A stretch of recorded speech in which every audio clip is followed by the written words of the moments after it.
मैं हनुमान जी का कहानी सुनाने जा रही हूँ। इस कहानी का आप लोग जरूर सुनिएगा। एक ब्राह्मण था। उस ब्राह्मण का 4 बेटे था। चारों बेटा का विवाह करा चुका था। चारों का संतान भी हो चुका था। उस ब्राह्मण ने हनुमान जी का भक्त थे। हनुमान जी का पूजा करते थे। उस ब्राह्मण का संसार में कुछ दरिद्रता के कारण उस ब्राह्मण ने दुखित रहता था। एक दिन ब्राह्मण का बड़े बेटा अभिमन्यु कहता है कि पिताजी हनुमान जी का भक्त है। मैं भी हनुमान जी का भक्त ब्रह्मचारी बनना चाहती हूँ। अभिमन्यु हनुमान जी का मंदिर में जाकर पूजा करने लगा।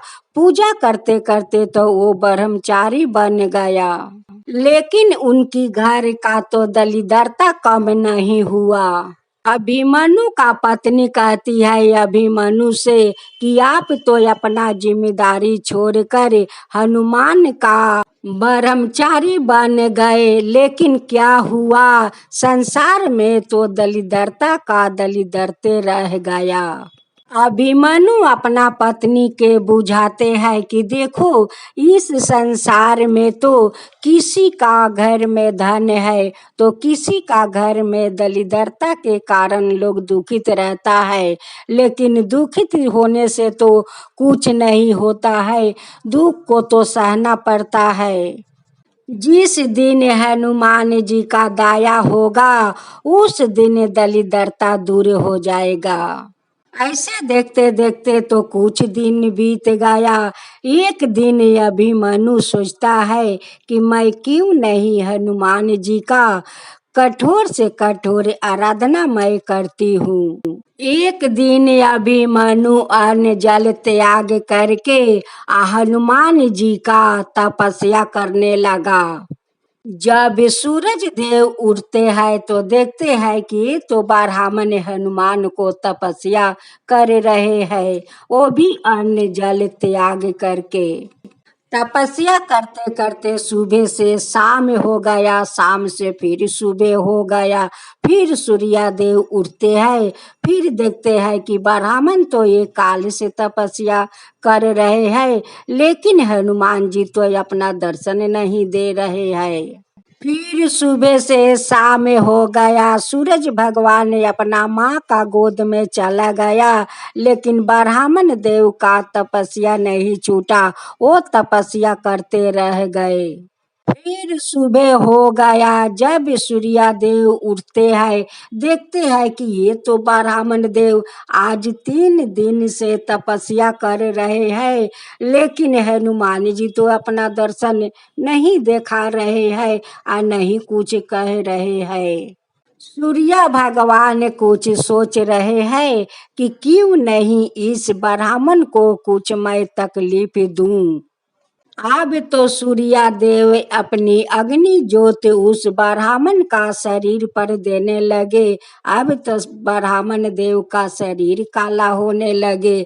जब हनुमान का आंख खुला तो वो देखता है कि सूर्य देव तो मेरे भक्त को अपना ज्योत से उनकी अपने ज्योत से मेरे भक्त का शरीर जला रहे हैं। अब तो हनुमान जी ये सब देखकर बहुत क्रोध हो जाते हैं। क्रोध होकर उड़ जाते हैं या उड़ कर जाकर सूर्य भगवान का जलते हुए इगिल लेते हैं। हनुमान जी अभिमन्यु का सामने आकर प्रकट होते हैं और कहते हैं कि भक्त आँख खोलो, आज तो मैं तुम पर बहुत प्रसन्न हूँ। तुम्हारा श्रद्धा भक्ति इस तपस्या को देखकर मैं बहुत प्रसन्न हूँ। आज तुम जो मांगोगे वही मैं दूंगी, तुम आज मांगो हमसे।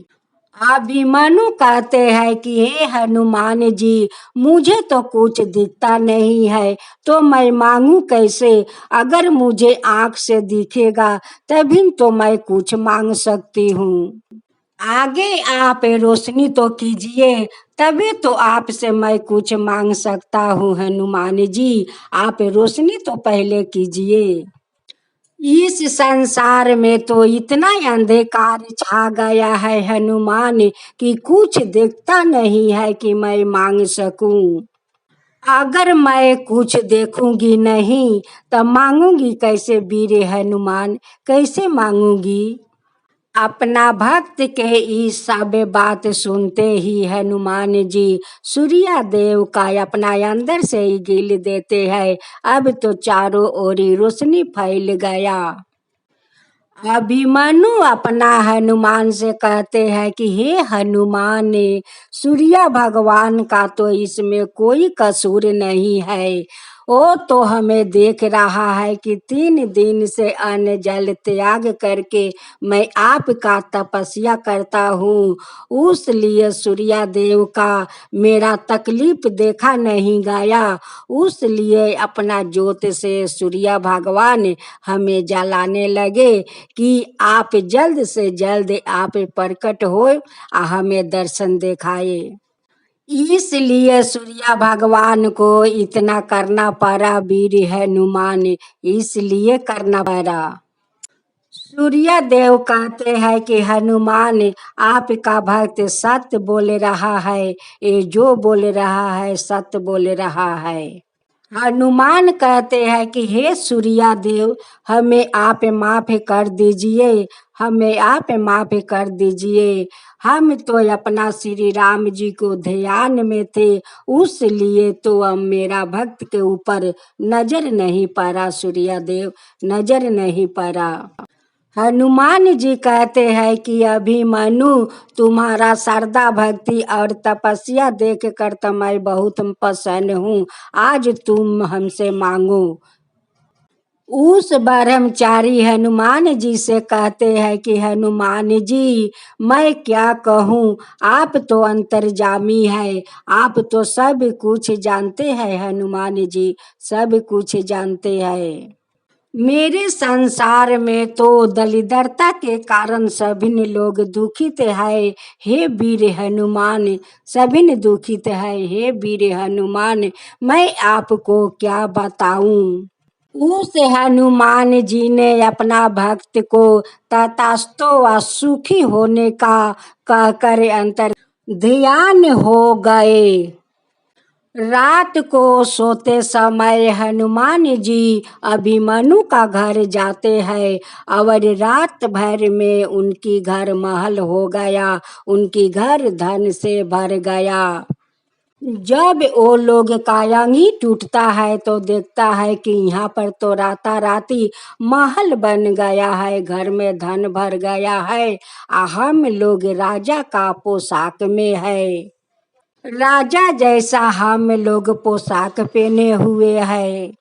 अभिमन्यु अपना पत्नी से कहते हैं कि देखो मुनि का माँ, सबूरे में मेवा है, जब तुम सबूर करोगी तभी उसमें तुम्हारा मेवा मिलेगा। ये तो विधि का विधान का लिखा है, ये दिन तो पलटते रहते हैं, कभी देखो धनी कभी देखो गरीबी। सबिन का दिन एक जैसा नहीं होता है मुनि के माँ, एक जैसा नहीं होता है। जो दुख करता है एक दिन उन्हें सुख जरूर मिलता है, जो सुख करता है उन्हें भी एक दिन दुख करना पड़ता है।